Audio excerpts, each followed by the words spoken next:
नमस्कार मित्रों। तो आज हम लोग करने वाले हैं डीएलएड सेकेंड ईयर के इंग्लिश का जो पेपर है इसको हम लोग करेंगे। जो लास्ट ईयर पेपर आया हुआ था वही पेपर है जो हम सॉल्व करेंगे। ठीक है, ये 2023 में आया हुआ प्रश्न पत्र है, इसी को हम पूरा सॉल्व करेंगे। क्वेश्चन नंबर 1 है इसका, choose the correct option for each question given below. What is the right order of LSRW। आपको पता है कि 4 तरीके के हमारे स्किल्स होती हैं, लिसनिंग, स्पीकिंग, रीडिंग और राइटिंग। तो यही प्रॉपर सीक्वेंस है इसका। तो listening, speaking, reading and writing कौन सा ऑप्शन है? बी। तो बी ऑप्शन सही है हमारा। यहाँ देखें, बी ऑप्शन सही है।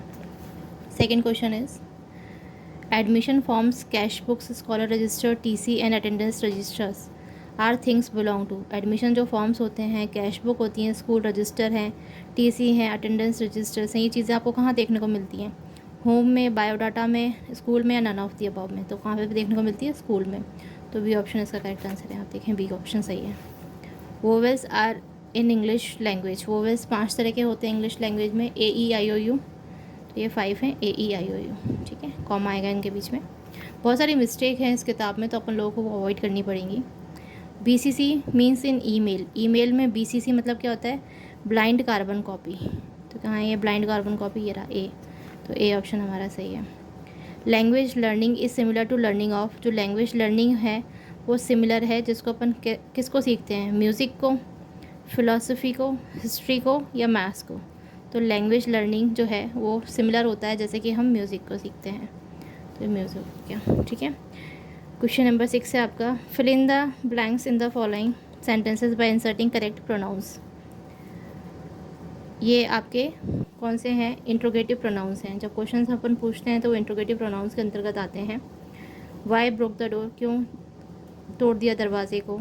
ओबे मी व्हाट आई से, मेरा ओबे करो मतलब मेरी बात मानो जो मैं कहता हूँ। क्वेश्चन नंबर 7 है, why are you late today, आज के दिन तुम क्यों लेट हो? It is a city where I lived, ये वो सिटी है जहाँ पर मैं रहता था। क्वेश्चन नंबर 2 है, what is English, what is the function of it. English क्या होता है और उसका फंक्शन क्या होता है? इंग्लिश एक लैंग्वेज है, originally language of people of England है। ठीक है, इंग्लैंड के लोग बोलते हैं इसको। English is the main language of UK। United kingdom की मेन लैंग्वेज है। Ireland, United state of America की, कनाडा की, ऑस्ट्रेलिया की, न्यूजीलैंड एंड मोर देन 50 कंट्रियाँ इसको बोलती हैं। इंटरेस्टिंगली 2017 तक जो इंग्लिश है वो ऑफिशियल लैंग्वेज नहीं थी USA की, although it had long been the official language of several US states. और जो US में कई सारे स्टेट्स हैं उसकी वो ऑफिशियल लैंग्वेज थी, बट USA की ऑफिशियल लैंग्वेज नहीं थी। ठीक है, जो प्राइमरी फंक्शन बता रखा है उसने कि फंक्शन ऑफ क्या होता है इसका, तो इसमें जो लिखा हुआ है इतना सारा ये किसी काम का नहीं है। आप इसको इंग्लिश जो लैंग्वेज का फंक्शन है आप आराम से नेट पर डालेंगे तो बहुत इजीली मिल जाएगा, जैसे कि मैंने डाला है ये। ठीक है, मैं इसको पढ़ के दिखा देती हूँ क्योंकि उसकी लाइट से वैसे भी आपको दिखेगा नहीं। Primary function of English language is communication. Communication होता है both for conveying information, expressing thought, है ना, कि अपन कन्वे करें कुछ इन्फॉर्मेशन, हम बताएं या हमारे विचारों को बताएं, इमोशंस को बताएं एंड आइडियाज़ को बताएं। ठीक है, ये फर्स्ट फंक्शन होंगे इंग्लिश लैंग्वेज का। दूसरा फंक्शन क्या है? It serves as a global lingua franca, मतलब ग्लोबल जो लैंग्वेज है ना। लिंगिया मतलब LINGUA, लिंगिया मतलब होता है लैंग्वेज, ग्लोबल लैंग्वेज है। Facilitating international understanding and collaboration, हम लोगों को व्यापार करना है देश विदेश में, तो हर कोई हिंदी नहीं जानता है। हिंदी तो आप देखें इंडिया में ही बहुत सारे जो स्टेट्स हैं वो नहीं जानते। आंध्र प्रदेश है, तेलंगाना, वहाँ कहाँ हिंदी बोली जाती है? वहाँ पे आप हिंदी में बात करोगे तो कोई जानेगा ही नहीं। तो आप सोचें, हमारे देश में ही जब हिंदी नहीं जानते हैं तो विदेशों में व्यापार करने के लिए हिंदी कैसे काम में आएगी?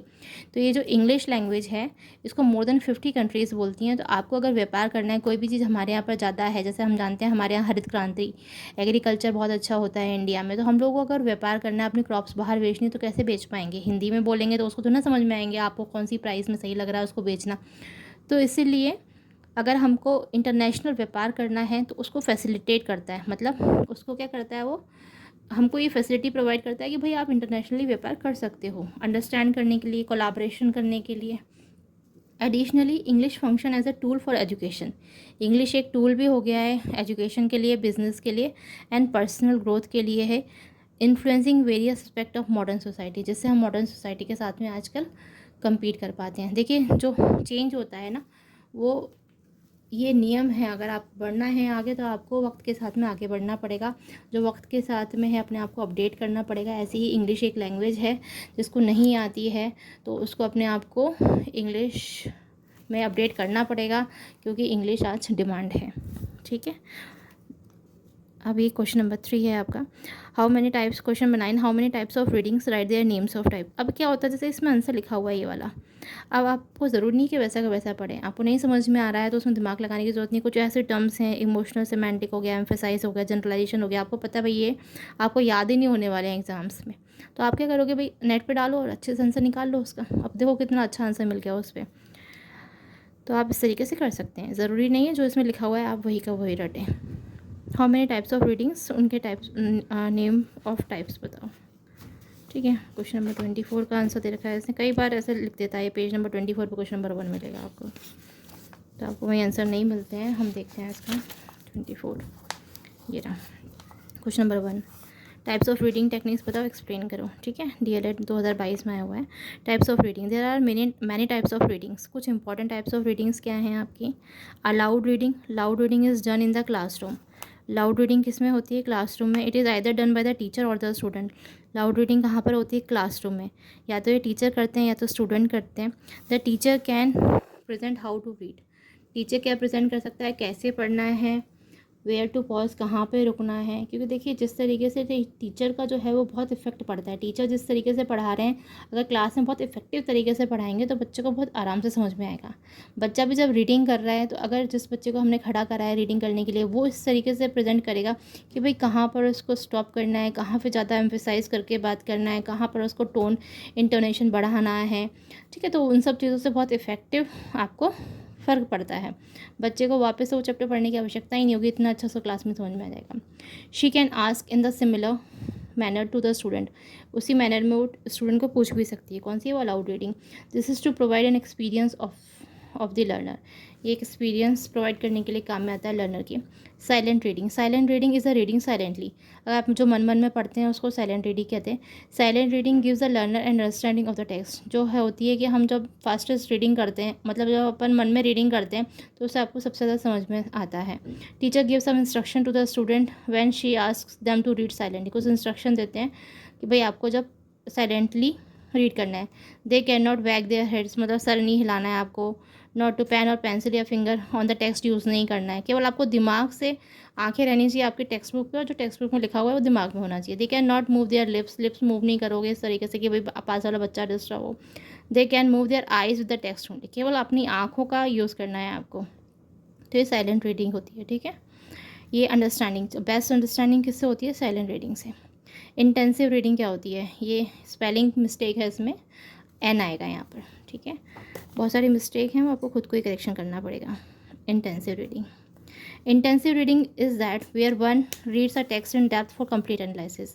इंटेंसिव रीडिंग वो होती है जहाँ पर एक जो इंसान है वो टेक्स्ट को बहुत डेप्थ में पढ़ सकता है। ठीक है, the reader focuses on learning in the lexical item as well as the structural items those there are in the text. मतलब जो आपकी reading to get the specific information including in the steps of reading. जो आपको, जैसे मैंने ये book दे दी English की, तो आप बहुत स्पेसिफिक तरीके से पढ़ोगे, मतलब बहुत तरीके से पढ़ोगे, क्योंकि आपको पता है भाई मुझे DLED सेकेंड ईयर इंग्लिश का निकालना है। तो इसको बोलते हैं हम इंटेंसिव रीडिंग, क्योंकि आप डेप्थ में पढ़ रहे हो कंप्लीट एनालिसिस के लिए। जबकि एक्सटेंसिव रीडिंग क्या होती है, आप प्लेजर के लिए पढ़ते हो। कोई भी नोवेल पढ़ोगे तो वो एक्सटेंसिव रीडिंग हो जाएगी। ठीक है, ये बेसिक जो मेन डिफरेंस है वो है। This type of reading is reading for pleasure. Reading a novel, story book and newspaper can included in extensive reading. ये जो रीडिंग है ये क्लासरूम में करी जाती है by the student himself. It is very difficult to organise in the classroom. In this category of reading the text which are simple interesting are involve. तो क्या होता है, क्लास में बच्चे होते हैं, वो नोवेल हर कोई इंटरेस्टिंग नहीं होता। मतलब आपको कॉमिक कोई स्टोरी है, स्टोरी अगर जैसे कोई बच्चा पढ़ेगा तो बाकी सब बच्चे को भी बहुत मज़े आएंगे। तो हम लोग को एक्सटेंसिव रीडिंग बच्चों के रीडिंग कॉम्प्रिहेंशन को बढ़ाने के लिए काम में आते हैं। लेकिन टीचर्स को ये ध्यान में रखना चाहिए कि कोई इंटरेस्टिंग किताब उनको पढ़ाया जाए, क्योंकि बच्चे, ताकि जब आप कॉमिक या कोई सी भी स्टोरी की बुक अगर उनको पढ़ाओगे तो बड़े ध्यान से वो लोग सुनेंगे, और इस तरीके से उनका रीडिंग कॉम्प्रिहेंशन भी बढ़ेगा। तो आपको, आई होप, ये इंटेंसिव रीडिंग और एक्सटेंसिव रीडिंग का अंतर जो है वो समझ में आया होगा।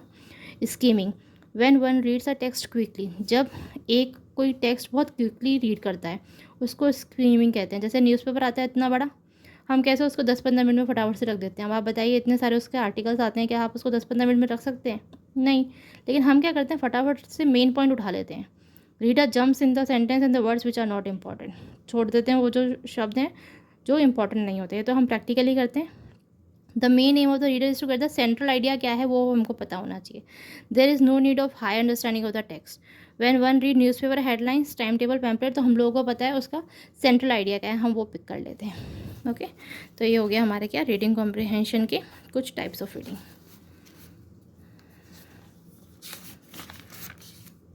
अब हम करेंगे question number 10। How can you define composition. आप कंपोजिशन को कैसे डिफाइन करेंगे? कंपोजिशन एक अनादर वर्ड है कि हमको कला आनी चाहिए लिखने की, और पीस ऑफ राइटिंग जो आपको दिखता है। It also refers to word something is made of, कोई चीज़ कैसे बनी हुई है। The word composition comes from Latin componere. Word composition कहाँ से आया है? एक लैटिन शब्द है कंपोनर, उससे। कंपोनर मतलब एक साथ में इकट्ठा करके रखना। And its meaning remain close to it. और उसका इसी के साथ में हम लोग कॉम्प्रिहेंशन में क्या करते हैं, एक साथ में चीज़ों को इकट्ठा करके रखते हैं। अब हमने 10 क्वेश्चन कर लिए हैं। 11 क्वेश्चन से लेके मैं आपको, काफ़ी लंबे क्वेश्चन है ये, आपके क्वेश्चंस हैं 21। तो हम 10 कर रहे हैं, फिर 11 हम लोग नेक्स्ट क्लास में करेंगे। आई होप आपको ये वीडियो अच्छा लगा हो। अगर आपको ये वीडियो अच्छा लगा हो तो please subscribe to my channel. आपको डीएलएड के सारे जो सारे सब्जेक्ट्स हैं उसकी सारी इन्फॉर्मेशन मिलेगी, और रीड की भी मैं प्रिपरेशन कराऊंगी। Okay, bye bye, thank you.